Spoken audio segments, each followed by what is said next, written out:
Hey there, you rebelicious soul. It is great to have you here. I'm excited to inspire you again today, and I hope that this podcast episode will open up new possibilities within you. Enjoy and feel free to reach out if I can support you in any way.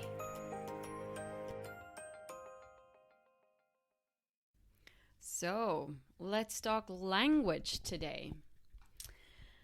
Language is something that I've always had a deep love for. I don't know if you know it. Many of you may not. I used to be a writer. I was one of the top copywriters in my country, and I just loved playing with words and creating an experience that would, unveil the true identity of a business. And it was my job to actually tell their story and put it into words. And I just love playing with that. One thing I learned from all those years, and one thing that I knew, is that there is a power in language that can lift us up and bring us down.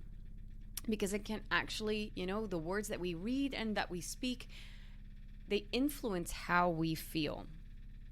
Actually, it's also that your language really exposes a lot about what's going on in your inner world.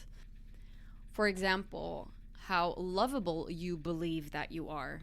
I'm not talking about how loving you are to others, but how lovable you believe that you are. How you look at life and what it brings to you. How you experience setbacks. Your language shows this. It's very interesting how two people may go through the same ordeal and use completely different language to describe what happened. They have a completely different narrative.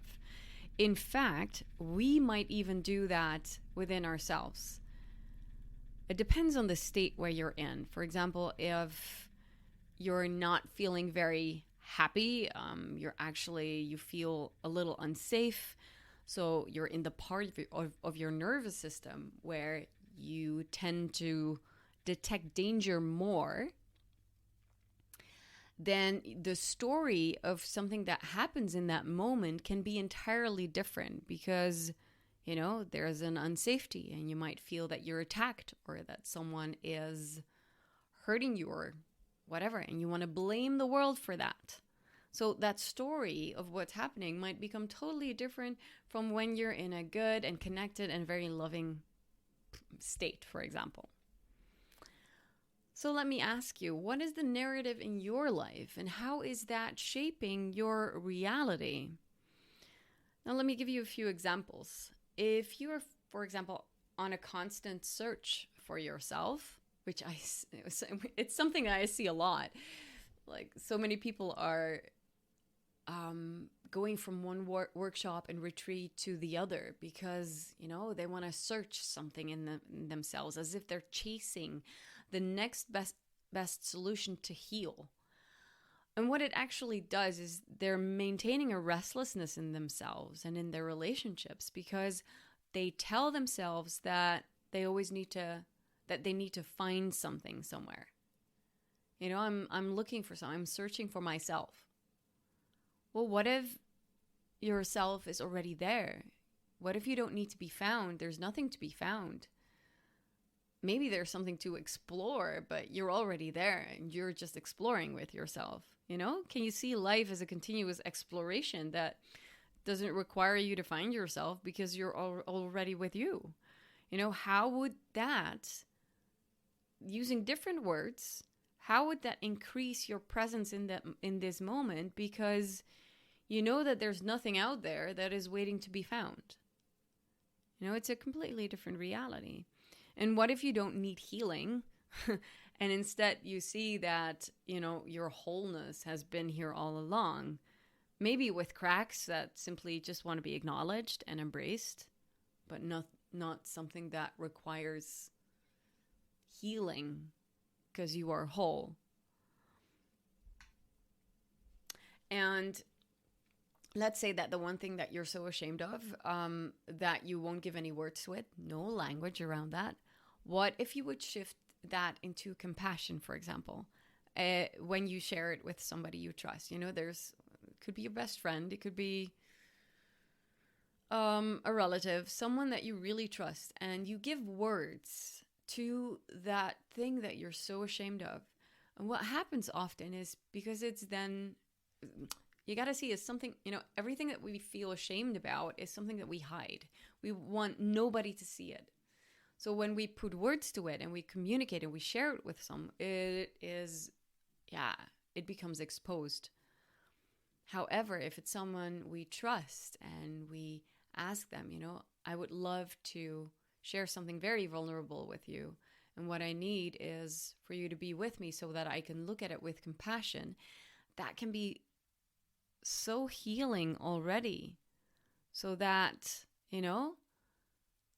the lack of words that you put around a situation you feel ashamed about, that you can heal that by by giving it words.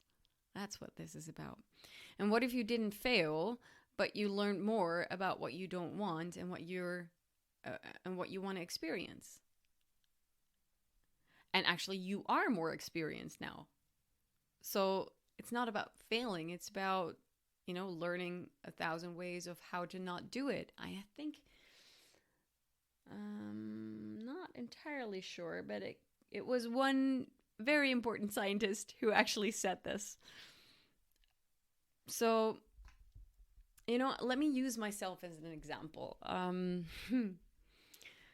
Many in the past have argued that, or many may argue that me, with 2 ended marriages and 2 other long-term relationships, plus many, many short-term relationships and countless romances, many could argue that my relationship life is an endless stream of failures simply because my history doesn't include a 25-year or more than 25 years of marriage yet. I could say that I failed, that this has been one of the most challenging life areas in my life. I've used that language all too often in the back of my mind, and it's one way of seeing it. But that hurt me. It held me back. It made me believe that I wasn't the right person for a relationship, that I wasn't the right person to commit to, and that I definitely wasn't the right person to help people in the realm of relationships. However, I changed my language around this also because many of my friends come to me, have at some point came to me about the relationship, and they asked me so many questions, and everyone was like, so when are you gonna, do this professionally at some point? And also now that I'm being trained, my language now, therefore, is, I have successfully always chosen what is good for me. Even if that meant leaving behind a codependent marriage or a relationship that actually held me back. I've never given up without trying. I tried and I tried and I tried. And also because leaving was quite scary, there was a little bit of ambiguity there. I mean, there was a part of me that may have been very avoidant on some levels. And there was a part of me that really wanted to commit and give it my everything. But part of me also believed that, leaving would equal failure. So I stayed also in unhealthy situations. But in the end, I always left because I knew, this is damaging me. So right now, I feel very rich in the experiences that I have, with so many relationship dynamics, knowing that I've shifted my pattern from over-giving to actually more heartful living. And that is not just because I shifted the narrative with myself, but I also changed the language in my communication, in how I think about myself, how I talk about myself. And obviously, combined with being trained in relationship coaching and relationship therapy, that helps as well. But, if I would believe my own language, that I'm a failure because of not adhering to certain standards, instead of looking at, what did I accomplish and what has all my experience brought me. The thing is, I can really relate to a lot of different relationship dynamics. So, and this is because I shifted the language. And that is something that you can do for yourself as well. Your language matters. First, in relationship to yourself, because you can shift from, I can't to I am learning. The whole word of I can't, I would love for you to, or I invite you to scratch that from your vocabulary. Shift it to I am learning, or I don't know how to do this yet. Yet is a very powerful word, because it gives you the space to develop it so that in the future you can. And how about releasing that narrative of, I have an insecure attachment style and I'm wounded. My wounded child is screaming to be loved. It's very true. But what if you would empower yourself with, I'm lovable and I'm loved and I have had very intense experiences in my life that inspire me to grow and develop so that I can teach my children a new way of feeling safe within. Now, I'm not saying bypassing. I'm not saying that you need to bypass what has happened. I'm just saying that, at some point, you need to shift your narrative. If you've been stuck in victim mode too long, then see how you can empower yourself, because the voice of the victim is not going to help you. Now, and also you can shift your language in relationship to others, And I'm talking about literally how you use language in your communication with a partner, for example. So you constantly pressure me to do the laundry. Can't you just do this for yourself? And you can shift that to, I'm noticing that when you ask me to do, the laundry, for example, I feel I really want to support you in this, but the circumstances currently don't allow this yet. Can we both have a look at how we're going to do this and see how we can manage, getting the laundry done. Now, the laundry is just a very simple example, but it could be something bigger, obviously. Because it could be that, right now, work and all the other things are fully, taking up so much time that you're not able to fit that into your schedule. Yeah. So can we talk about that? It's a very different approach from blaming, like you're constantly pressuring me to do this, and can't you just do it for yourself, to having a conversation. Hey, I'm noticing that this is what you need. I want to support you. It's really tough for me right now. Can we talk about this? Or, another example, why aren't you here? You're constantly away. You're not including me. You're focusing on your own needs only. Why can't you think of us as a family more? You can shift that, because there's a lot of blame and complaint in that, where you're, there's a lot of linear thinking. And you can shift that to, hey, I see how you're trying to sort things out. And I really understand that this is challenging for you, to keep all the plates spinning. And yet I have to mention that I feel left out at the moment. I would really appreciate it if you could take me along in your world for a bit. Would you let me know where you're at right now? Because, changing your language and changing your reality from, hey, I'm being attacked and I'm being ignored and I'm being neglected or I'm being whatever, to compassion and, actually bringing in your wise part, the mature part that is not stuck in old pain. That's what you're doing when you change your language. It means that you're actually bringing in the mature part of you instead of only the wounded child, the part of you that has learned to see the world as danger. I would even say that this is about connecting, reconnecting to your heart so that you put yourself in a different state of your nervous system.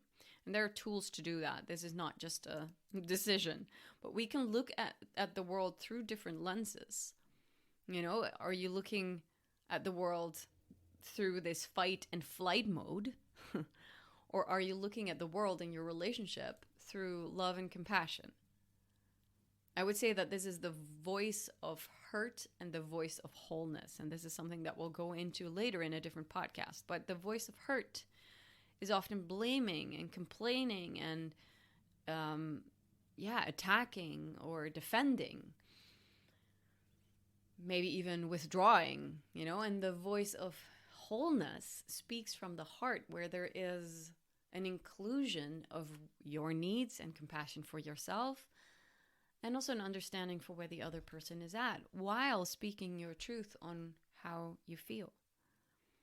And that really makes a difference in how you are then being received, If you change your language and you change your state from towards more maturity, then you will be received in a different way.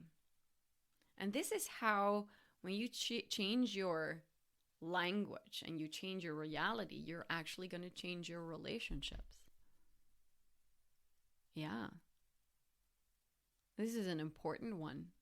I'd love to actually emphasize that this goes both ways. So it's language that can influence our reality because we choose different words. Actually, there's a shift in us happening. And it can also happen the other way around because, sometimes you might notice that the words that you're using show that you're in a certain state. So your state determines the language. It determines how you speak, and it determines how you read things, how you interpret things.